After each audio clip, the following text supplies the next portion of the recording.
এক বছরের ছোট্ট ফুটফুটে শিশুকে কোলে নিয়ে মা শ্বশুরবাড়ির বিরুদ্ধে নানাভাবে নির্যাতনের অভিযোগ তুলছেন।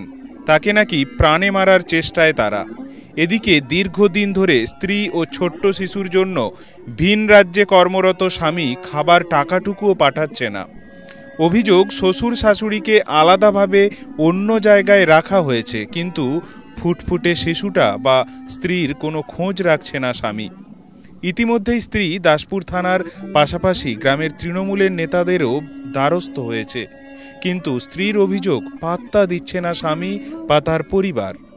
অন্যদিকে পাড়া প্রতিবেশীরাও পাড়ার ওই গৃহবধূর ওপর তার স্বামী বা শ্বশুর শাশুড়ির নিয়মিত অত্যাচার কার্যত স্বীকারও করছেন। বর্তমানে স্ত্রী নিজের সন্তানের জন্য পাড়া প্রতিবেশীদের কাছে বলা চলে ভিক্ষা করছেন। ঘটনা দাসপুর থানার সুরানারায়ণপুর গ্রামের সৈকত চক্রবর্তীর পরিবারের। স্বামী সৈকত ও শ্বশুর শাশুড়ির বিরুদ্ধে এমনই সব অভিযোগ স্ত্রী সুরঞ্জিতা চক্রবর্তীর। বিবাহিত জীবনের মেয়াদ এখনো 2 বছর হয়নি। কোলের সন্তানের জন্য এখন তার রোজ চোখের জল ফেলে দিন কাটছে। তার সাথে উপরি পাওনা শারীরিক ও মানসিক নির্যাতন তো আছেই। কয়েকদিন হলো স্বামী বাড়িতে এসেছে, রোজ রাতে অত্যাচারের মাত্রা যেন বেড়েই চলেছে। গৃহবধূ সুরঞ্জিতা জানাচ্ছেন, ছোট্ট শিশুকে নিয়ে প্রাণে বাঁচতে রাতেই প্রতিবেশীদের বাড়িতে পালিয়ে এসে আশ্রয় নিতে হয়েছে। গ্রামের ভিলেজ পুলিশ তাকে প্রতিবেশীদের বাড়ি থেকে স্বামীর বাড়িতে নিয়ে গেলে সরে পড়েছে স্বামী ও শ্বশুর শাশুড়ি। স্বামী সৈকত অবশ্য স্ত্রীর সমস্ত অভিযোগ অস্বীকার করেছে, তবে ক্যামেরার সামনে নয়, ফোনে। সামাজিক নিয়মে বিবাহের পর একটা মেয়ে তার বাবার আশ্রয় ছেড়ে আসে স্বামীর আশ্রয়ে। ওই মেয়েকে স্ত্রী রূপে আগলে রাখে স্বামী। নতুন জীবনে ওই মেয়ে তার শ্বশুর শাশুড়িকে বাবা মা হিসেবে পায়। সেই মেয়েই এভাবে বারে বারে নির্যাতনের শিকার। এ তো গেল গ্রামের একটা ছোট্ট সাধারণ পরিবারের কথা। এই কয়েকটা মাস আগেই তো দাসপুরের যদুপুরে এক শিক্ষকও তার স্ত্রীকে বাড়ি থেকে তাড়িয়ে দিলেন। সঙ্গে ছিল 2 কন্যা সন্তান। প্রশাসনকে কি আরও একটু কঠোর বা কঠিন হতে হবে? ঠিক কোন পথে সমাজের মহিলারা তাদের মান আর হুঁশটা ফিরে পেয়ে নিজেদেরকে গর্বের সাথে আবার বলবেন আমরা মানুষ, সেদিকেই তাকিয়ে গ্রামের একের পর এক গৃহবধূ। ব্যুরো রিপোর্ট, স্থানীয় সংবাদ, ঘাটাল।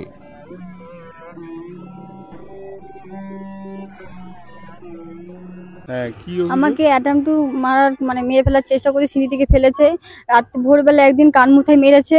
বলছে আমি স্বপ্ন দেখছিলাম, দিয়ে 5টা ছিল ওনাকে। ওই জায়গায় যদি ছেলেটা শুয়ে থাকতো তাহলে ছেলেটাই মারা যেত। এরকম মেরে ফেলার চেষ্টা করছে, বাইরে নিয়ে যাবে না, মার কথা উঠে বসে অত্যাচার করতেছে স্বামী। মা যা বলছে ছেলে তাই করছে। সারাদিন শ্বশুর শাশুড়ি থাকে না বাড়িতে, অন্য জায়গায় ঘর ভাড়া নিয়ে থাকে।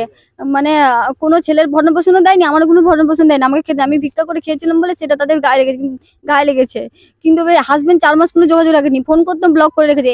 স্বামী স্ত্রীর ঝগড়া হতেই পারে, কিন্তু হলো সে আমাকে ফোনে 2-4টা কথা বলেছে, আমিও বলেছি, তা বলে একদম ব্লক, একদম যোগাযোগ বিচ্ছিন্ন। পেটে বাচ্চা থাকা অবস্থায় কোনো যোগাযোগ রাখেনি।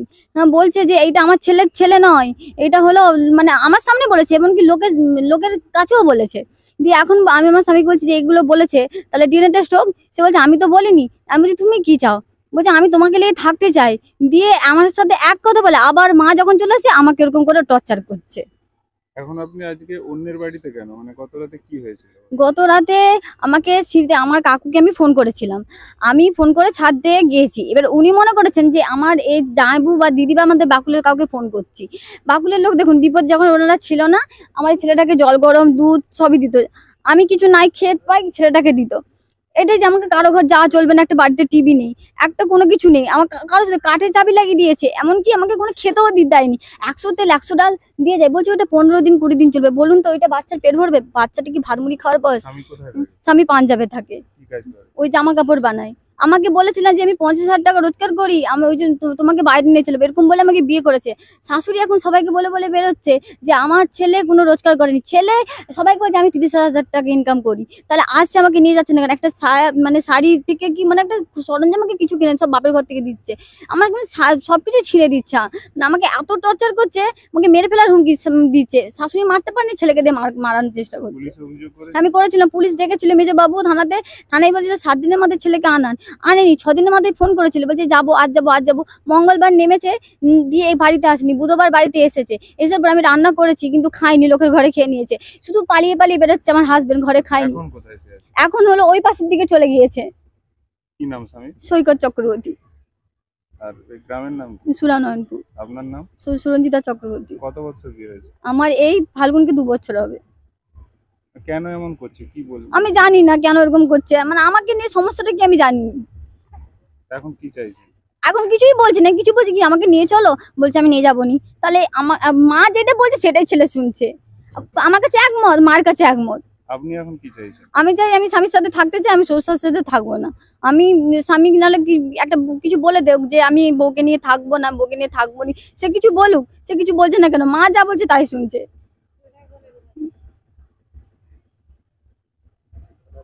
আমি তার সাথে সংসার করতে চাই, আমি এরকম পাচ্ছি না। আমি মানে এই সারাদিন থাকবে না, ছেলে রাত্রেবেলায় হলেই আমরা স্বামী স্ত্রী কি কথা বলছি না বলছি দরজাতে আড়াল দিয়ে দিয়ে শুনবে।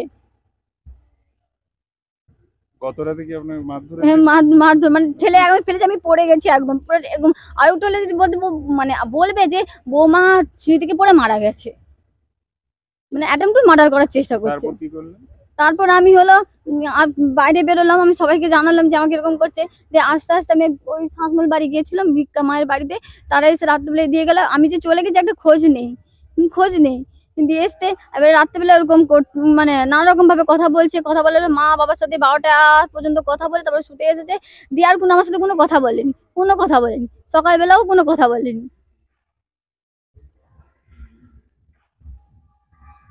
বাচ্চার বয়স কত? বাচ্চার বয়স 1 বছর। বলছে যা নাম্বার ব্লক করে দিচ্ছে, বলছে যা দিবে মা খেয়ে নিবে। কোনো সম্পর্ক রাখেনি, কোনো কিছু না। তুমি 4 মাস তাহলে যোগাযোগ রাখোনি কি কারণে, সেটাই জানতে চাই, কিন্তু কোনো কিছু না। এখন তাহলে কোথায় থাকবেন? আমি বাড়িতে কি ঢুকতে দিচ্ছেন না? বাড়িতে আমি রয়েছি বাড়িতে, তারাই নেই। বলছে আমাকে বলছে বাড়ি থেকে বেরিয়ে যাও, এটা আমার বাড়ি, এনে তোমাকে সম্পত্তি মারাতে হবে না, এরকম কথা বলছে। আমি যে কেন, আমার স্বামীর কি যথেষ্ট অধিকার? তো আমার স্বামী বলছে আমার কোনো কিছুই অধিকার নেই। মায়ের কথা শুনে তাহলে আমাকে বিয়ে করে নিয়ে এসেছে এরকম অত্যাচার করার জন্য।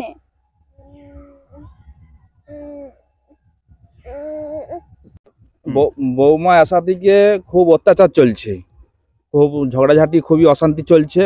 কালকে বৌমাও নাকি মারধর হয়েছিল, কান্নাকাটি করে বললো যে দাদা আমি কি করব। আমি বললাম পাড়া 5 জনকে বলো আর থানায় যাও, অভিযোগ জানিয়ে আসো, যাতে সুস্থভাবে থাকা যায়। হ্যাঁ, কিছু একটা ব্যবস্থা করো আর বাবা মাকে ডেকে পাঠাও। আপনার নাম? আমার নাম সঞ্জয় গুপ্তা। হ্যাঁ, কি বিষয়টা কি? সঞ্চিতা আমার দুঃসম্পর্কের শালী হয়।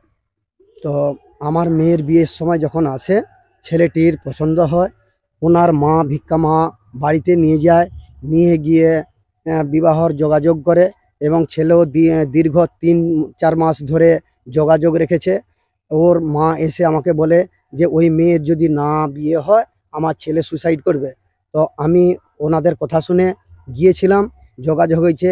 বিয়ের পর থেকেই এইবার ওই মেয়েকে মারধর, না খেতে দিয়া, টর্চারিং। যখন পেটে বাচ্চা এসে গেল তখন কোনো যোগাযোগ রাখে না এবং খাদ্যপত্রও দেয় না। বাপের বাড়ি থেকে খাদ্য দিত, খাদ্য খেত, খেয়ে ওই ছেলেটাকেও এখন খেতে দিচ্ছে না।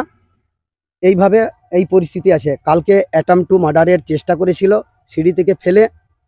তো আমি বলেছিলাম তুমি প্রশাসনে যাও, এবং গ্রামে আমাদের মুখ্য মোড়ল বা আমাদের টিএমসি পার্টির নেতৃত্ব হেমচন্দ্রবাবু 3-4 বার ধরে মিটিং করে গেছে, তাদের মিটিংয়েও কোনো গুরুত্ব দেয়নি, তাদেরকেও নানা রকম গালিগালাজ করেছে। এই পরিস্থিতিতে মহিলাটার যদি মরে যায় তো আমরা তো পাড়া প্রতিবেশী দায়িত্ব হয়ে যাব। সেই জন্য কি সুরাহ করা যায় আপনারা সবাই মিলেন একটু সহযোগিতা করবেন। এবং যে আমাদের সভাপতি গ্রামের পঞ্চায়েত তারাও অনেকবার মিটিং করে গেছে, তারা থানাকে পাঠিয়েছিল, থানাতেও গিয়ে তারা বলেছে ওই মেয়েকে নেব না, ঘর করাবো না, আর ওই ছেলে আমাদের নয়, ডিএনএ টেস্ট করানোর জন্য আমরা অনুরোধ করি। তো এবং গালাগালি দেয় যে পুলিশের কাছকে যাচ্ছ, থানার পুলিশ কি তোমাদের মানে উমুক হয় আর কি, উপপত্নী হয়? তো এইভাবে গালাগালিজ করে এবং তাদের জন্মিতায় এই ছেলেটি, এবং এইভাবেই গালাগালিজ করতে থাকে এই মহিলাটিকে। তো যাতে সুরাহা পায়, খাদ্য এবং বাসস্থানের ব্যবস্থা করা যায়, আমরা পাড়া থেকে অনুরোধ করছি। ওনার স্বামী সাংবাদিক এবং প্রশাসনকে জানানোর জন্য ভয়ে ঘর ছেড়ে চলে গিয়েছে। ওনার মাও এসে গালাগালিজ করেছে, সাংবাদিক আসার কথা শুনেই ঘর ছেড়ে সবাই চলে গিয়েছে। আমার নাম সত্যম্বর চক্রবর্তী, বাড়ি সুরানারায়ণপুর, পিতা ঈশ্বর শ্যামাপদ চক্রবর্তী। একজন মেয়ের উপর যদি সত্যি এই ধরনের অত্যাচার মানে দেখছেন, সত্যি এই ধরনের ঘটনা কি?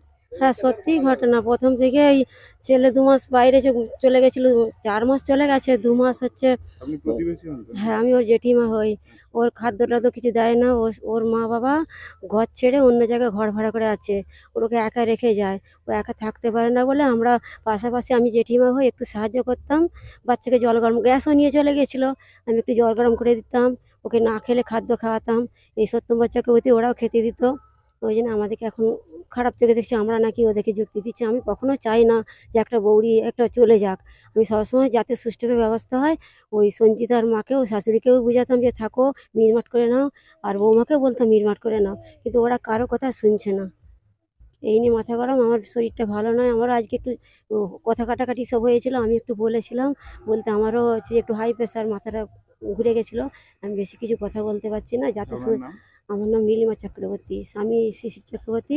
যাতে সুষ্ঠুভাবে মেয়েটা হচ্ছে স্বামী ঘর করতে পারে ছেলে নিয়ে, আর আপনারা ব্যবস্থা করুন, এইটুকুই, আর কিছু না।